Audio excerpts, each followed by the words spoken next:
The history of the Jews in Kyrgyzstan is linked directly to the history of the Bukharian Jews of Uzbekistan.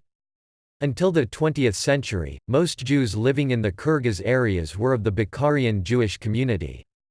However, during the 20th century, large amounts of European Jews began to emigrate to Kyrgyzstan, which was then part of the Soviet Union, and a small amount of them still live in the country. Archeological findings suggests that Jewish traders from Khazaria started visiting the Kyrgyz territory around the 6th century CE. In Kyrgyz tradition, the term Djeet was used in order to describe Jews, and it is mentioned in the Kyrgyz epic poem Manas, which dates back to the 10th century CE.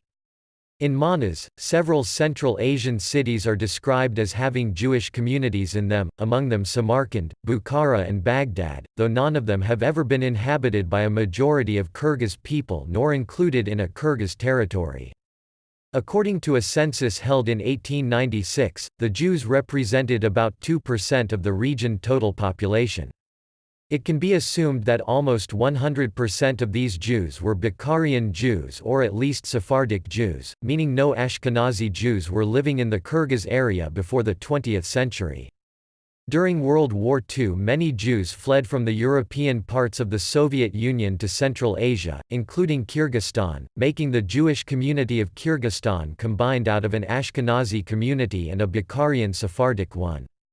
The two communities functioned separately, and though it did occasionally happen, Ashkenazi Sephardi intermarriages were not common.